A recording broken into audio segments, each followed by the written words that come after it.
Hey everybody, it's Mr. Mott. I'm going to go over the test review, and what I'm going to do in this video, I'm not going to go through all the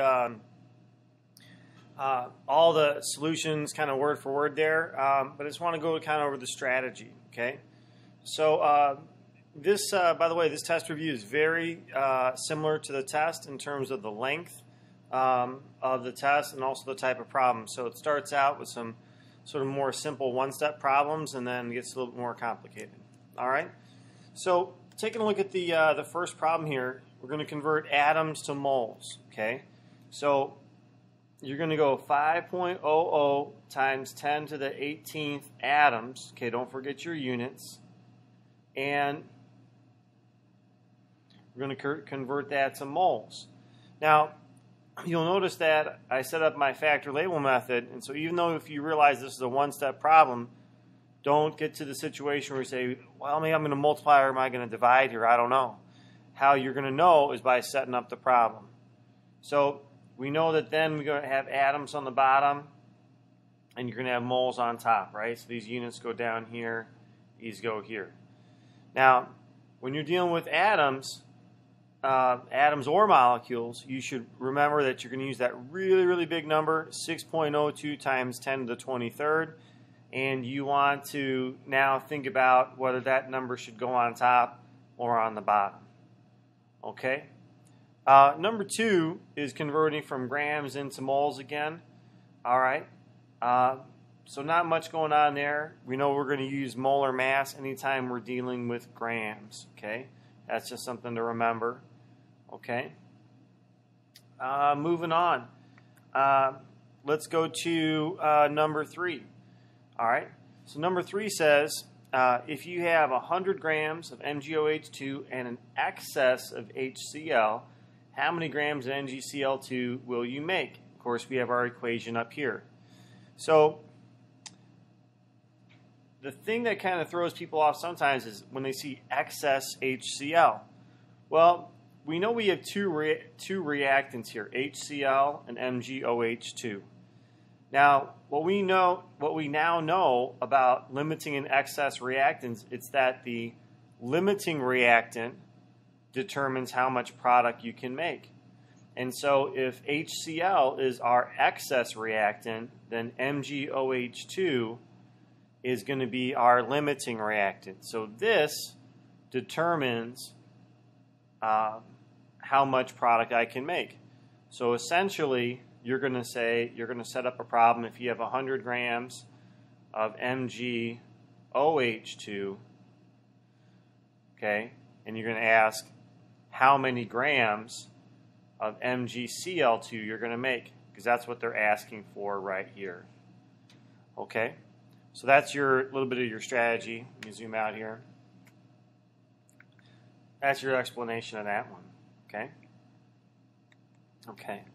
Next problem says we have two different amounts of reactants. Okay, same equation. So right away, even if it doesn't ask it, we should know we're going to be setting up two equations. Okay, and so here's one starting amount. This is another starting amount, and then we want to know moles. We want to find out. This is what we want.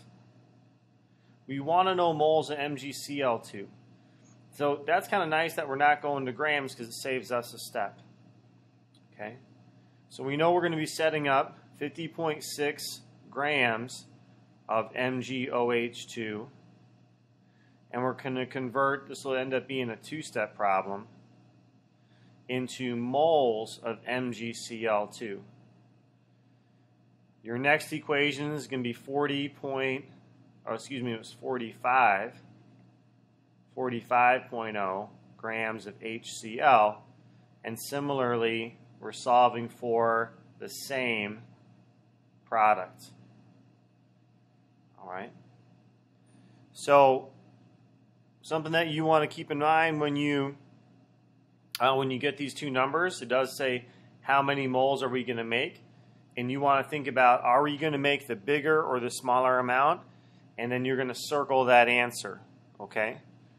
From there, and hopefully what you remember now is that it's going to be the smaller amount. Whichever it is, the smaller amount will tell you which is the limiting reactant. So the smaller amount of product will tell you which is your limiting and which is your excess. All right. As far as calculating the excess, there's always two steps. Okay. So step one, subtract the products. Okay. What that means is that you're going to take these two numbers that you calculated. You're going to subtract these two values. All right. You're going to take that number, okay, whatever number you get, you're going to take that, and then you're going to convert, you'll put here in this box here, and then you're going to convert that to grams of our excess reactant. So whatever you decided was the excess reactant here, I think it's MgOH2, you're going to end up solving for grams. You're going to end up solving 4 grams of MgOH2. Okay? All right. Next side. Here we go.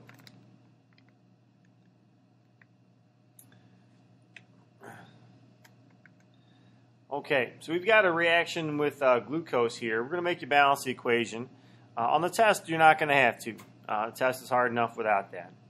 So once we balance the equation, the problem says calculate the number of grams of oxygen needed to completely oxidize 12.5 grams of glucose.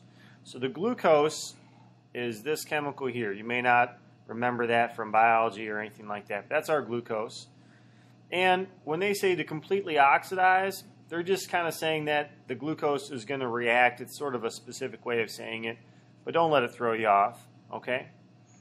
So essentially it's going to be grams of glucose. All right, so you're going to start out with 12.5 grams of C6H12O6, and you're going to convert with several steps down to grams of O2, the oxygen. Always remember that oxygen is diatomic, so it's O2. Okay. All right. Number 6. Okay, we give you the equation and tell you what's happening with ammonia. And so we again balance the equation. Then it says, what is the percent yield if we have 5.5 grams of hydrogen react with an excess of nitrogen to give an actual yield of 20.4 grams of ammonia? Well, since we're dealing with percent yield, let's go ahead and write down our equation, which is our experimental, sometimes called the actual, okay, experimental or actual over the theoretical times 100. Okay, so evaluating what information we have. So here's our hydrogen. This is one of our reactants, and it's reacting with an excess of nitrogen. So like the problem before, the hydrogen is going to determine how much product you can make. And the product is ammonia, which is NH3. This is ammonia. So essentially what we're going to do, we want to know if we have 5.5 grams of hydrogen, we're going to solve and figure out how many grams of ammonia we should make. So this is going to be our theoretical amount. So if we have 5.5 grams of hydrogen, how many grams of NH3 or ammonia will we make sort of if everything went perfectly? Now, you did not do this lab. So we have to tell you what the experimental amount of product that was made. So when it says the actual yield, that's 20.4 grams of ammonia. So when you set up your percent yield calculation, 20.4 grams of ammonia is going to go on top. Whatever you find for your theoretical, that number is going to go on the bottom. All right. Problem number 7. Problem number 7, we have 35 grams of AgNO3, and it's dissolved in water to make 750 milliliters of solution. What is the molarity of the solution? So first of all, we're dealing with molarity, so let's write our molarity formula. Since we're solving for molarity, we don't have to rearrange it.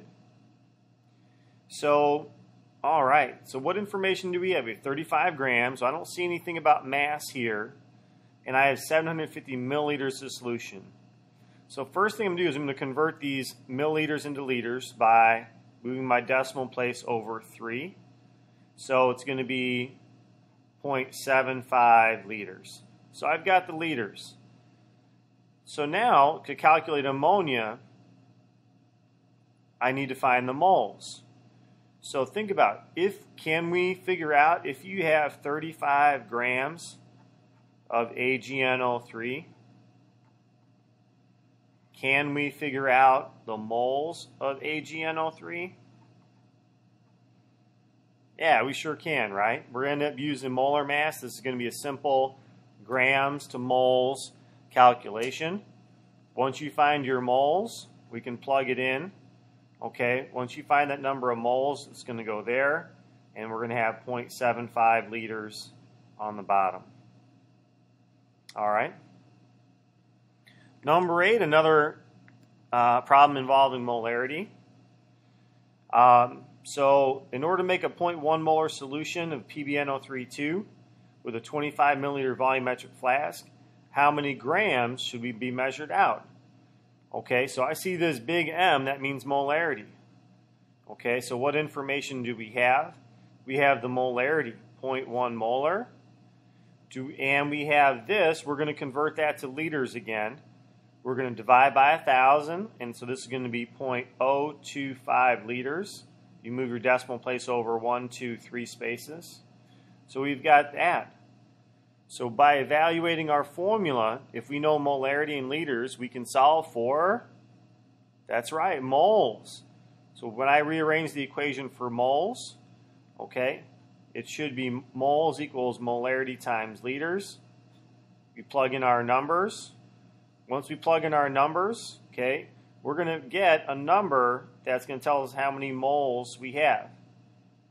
Now, kind of like the reverse of the problem we had before, okay, if we have a certain number of moles, we're going to take our moles. Can we figure out how many grams that would be equal to? We sure can. Oh, pardon me. We sure can. Is it converting moles into grams? We know that there's a relationship between those. That's molar mass. Okay. Last question. Last question. Here we go. All right. So we've got our balanced equation, pentane reacting with oxygen here. And it says with 50 grams of each reactant, what is a limiting reactant? There's several ways of going about it. Our method has always been to solve for the amount of product, so I'm going to show you that method. All right, think about it.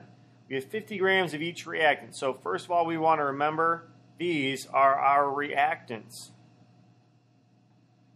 And these are the products. Okay, so we have 50 grams of each reactant. So I'm going to set up 50 grams of C5H12. Okay, and that's going to be one starting amount. And then I have 50 grams of O2. Okay, so now the question is, our method has always been to be able to solve for a product. So you're going to pick one of these. It doesn't matter which one you pick, and you're going to solve for it. You can either solve for the moles of it or the grams of it. Doesn't really matter. And so it'd be shorter to do moles, so that's probably what I would do. So I'm going to have a few different steps, and I'm going to solve for, let's say we have moles of CO2. Now, okay, and I'm stopping at moles because the question doesn't ask me how many grams of product. So since it's not specific, I'm going to do the least amount of work that I have to. It's going to save me a bunch of time. Now, the question here is, what do I solve for in my next one? Well, if I want to compare how much product was made, because I know the limiting reactant always makes the smaller amount of product, I need to solve for the same product, moles of CO2. If you had chosen to solve for moles of H2O, you'd solve for moles of H2O for both. And no matter how you approached it, as long as you're solving for the same product, you will end up with the same answer, okay, in terms of identifying the limiting reactant. Okay. All right. Final little thought here. Think about, is your limiting reactant going to be the smaller amount of CO2? Your answer should be no, no, no. All right. That will tell you, the smaller amount of CO2 will tell you which one of these is the limiting. All right. This has been Mr. Mott. Hopefully this has helped you be awesome at stoichiometry. And we're signing off.